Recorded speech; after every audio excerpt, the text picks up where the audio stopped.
Romanos capítulo número 1, vamos a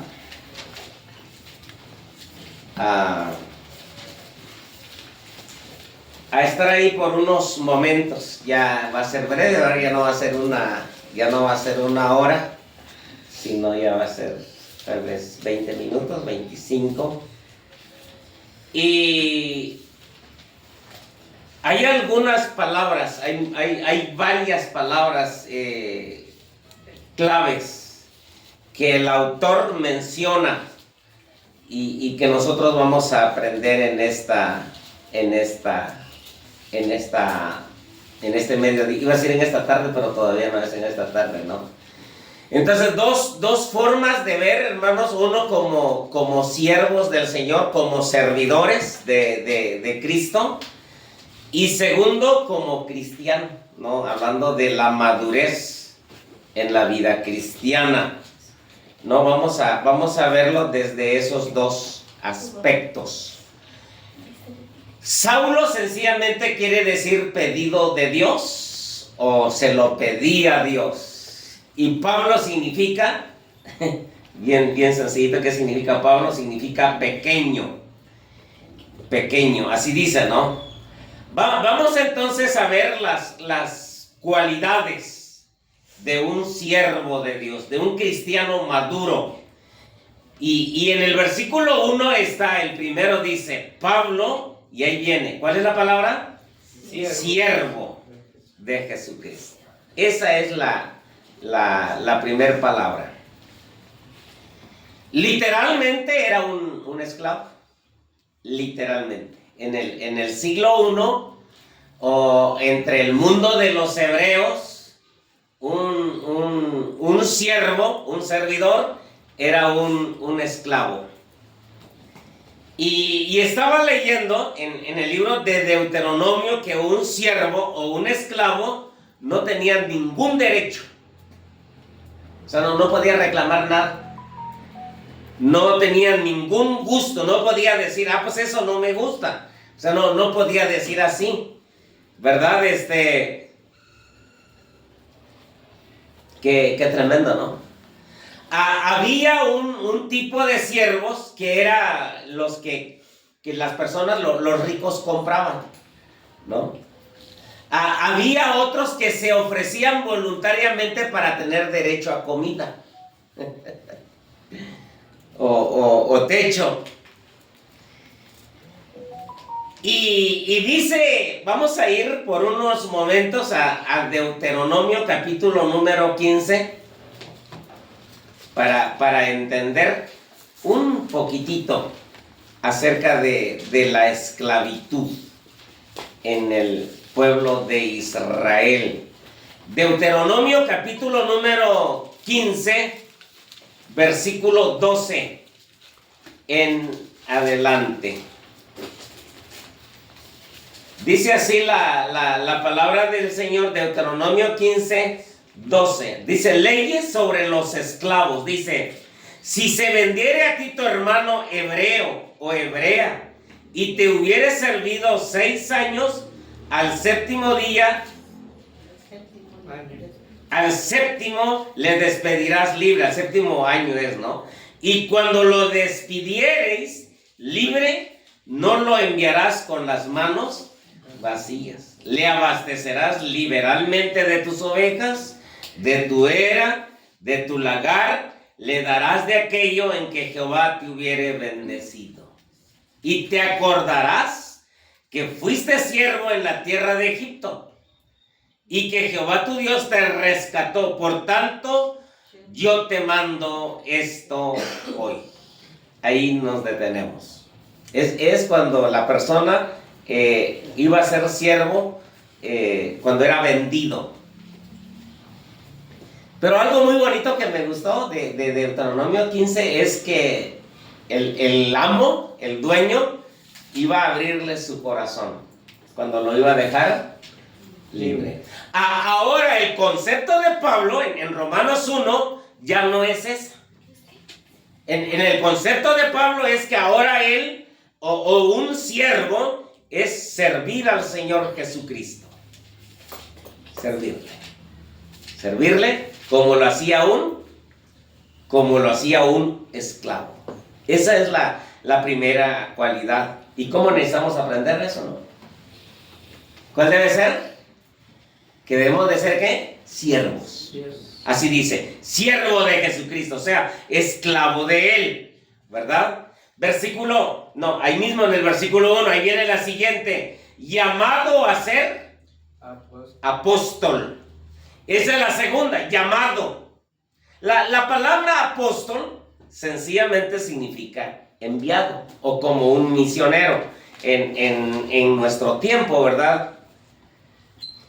En realidad hay dos formas de llamar. De esta palabra, de este verbo llamar, son dos formas. La primera es cuando fuimos llamados para ser salvos. La segunda es cuando fuimos llamados para servir al Señor. Así dice ahí, llamado. Está hablando de su llamamiento que el Señor le había hecho a este hombre allí en el camino a Damasco. Viene la número 3, dice apartado. ¿Para qué fue apartado este hombre? Para el evangelio de Dios. Y cabe mencionar, hermanos, que nosotros, igual por misericordia, por la bondad de Dios, por la gracia de Él, tenemos esas tres cosas. Somos siervos, podemos servir. Segundo, Él nos ha llamado. Y tercero, Él nos ha apartado. Si decimos algunas palabras parecidas a esta palabra que aparece aquí, apartado, sencillamente podemos decir separado, seleccionado o santificado. En el versículo 7 lo repite, dice así, a todos los que estáis en Roma, es decir, a la iglesia que estaba en esa ciudad, amados de Dios, y luego dice, llamados a ser santos. Esa palabra significa eso, ¿no? La palabra santo sencillamente significa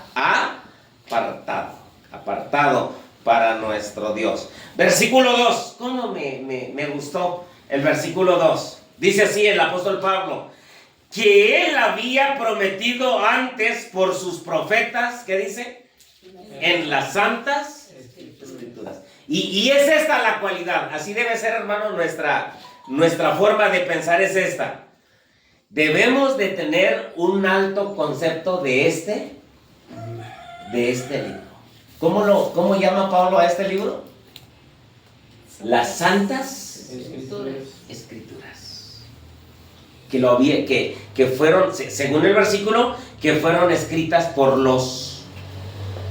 quiénes? Por los profetas, que había prometido antes por sus profetas. Me quedé pensando, ¿verdad? Y yo digo y les comparto mi pensamiento, que Dios nos perdone porque muchas veces tomamos la palabra de Dios a la ligera. ¿Verdad? Un estudio bíblico más, ¿no? U otra vez la Biblia. Veamos cuál era el concepto de ese hombre acerca de la palabra de Dios. Dice, en las santas escrituras. Amén. Las promesas del Señor, ¿no? Dice que había prometido. Las promesas del Señor son grandes, son fieles y es para nuestro bien. Me gusta mencionar estas tres cualidades de las promesas del Señor. Grandes, fieles y para nuestro bien. Tres palabras cuando dice de las santas escrituras. Primero, devoción. ¿Qué tenía Pablo por este libro? Devoción. En el siglo I no era libro como ahora, ¿verdad? Dice que eran rollos, eran pergaminos y estaban separados. No tenían el Nuevo Testamento. Pablo se está refiriendo aquí exclusivamente al Antiguo Testamento. Pero Pablo tenía devoción, o otra palabra, amor. Pablo amaba o había aprendido a amar a este libro. Y tercero, respeto por la palabra de Dios. Lo repito, las tres palabras: devoción, amor y respeto por la palabra de nuestro Señor. Versículo 3. acerca de su Hijo, nuestro Señor Jesucristo, que era del linaje de David según la carne. Así dice el versículo 3. Ahora Pablo pasa al tema de nuestro Señor Jesucristo. Y ahora él dice y nos enseña en esta ocasión su fe. Una fe firme en el Señor Jesucristo. O sea que no lo podían mover de allí. Tanto fue la fe de este hombre, cuando leemos sus escrituras, ¿no? Tanto fue la fe de este hombre que dejó su religión. Segundo, tanto fue la fe de este hombre que dejó su profesión. El apóstol Pablo o Saulo de Tarso era un hombre muy intelecto, que bien pudiera haber sido millonario en su tiempo, hablando de dinero. Y dice Pablo, cuando uno lee Filipenses 3, ¿no? Dice, todas estas cosas eran para mí ganancia.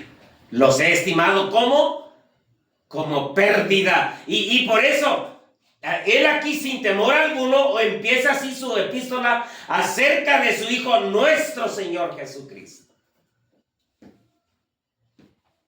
La fe firme. Jesucristo era el Evangelio de Dios. El Señor Jesucristo fue quien inspiró a los profetas en el Antiguo Testamento. El Señor Jesucristo es el Señor. Pero de verdad, ¿cómo batalló Pablo? Si hubo alguien quien batalló para dejar su religión y ser un seguidor de Cristo, fue este hombre. Nosotros no batallamos mucho, al menos yo no batallé en el área de la religión. Y Pablo sí. ¿Cómo batalló? A tal grado de todos los sucesos de su conversión, ¿no? Cuando el Señor lo llamó ahí en el camino a Damasco. Luego dice, del linaje de David. Quiere decir que el Señor Jesucristo descendía de la realeza del rey David. Versículo 4. Que fue declarado Hijo de Dios con poder, según el Espíritu de santidad, el Espíritu Santo, por la resurrección de entre los muertos. Aquí yo veo, hermanos, la perfecta comunión que había entre Jesucristo y Dios el Padre y el Espíritu Santo. La perfecta comunión, según el versículo 4. Y otra cosa que enseña el versículo es su gloriosa resurrección. Dice, por la resurrección de entre los muertos. Siempre va a ser tema de Pablo en sus 13 epístolas, la muerte de Cristo y su resurrección. Siempre va a ser un tema que lo va a incluir, que lo va a mover, lo va a motivar, su triunfante y gloriosa resurrección. Versículo 5. Dice así el versículo 5. ¿Y por quién recibimos? Vean, hermanos, ¿qué recibimos de nuestro Señor?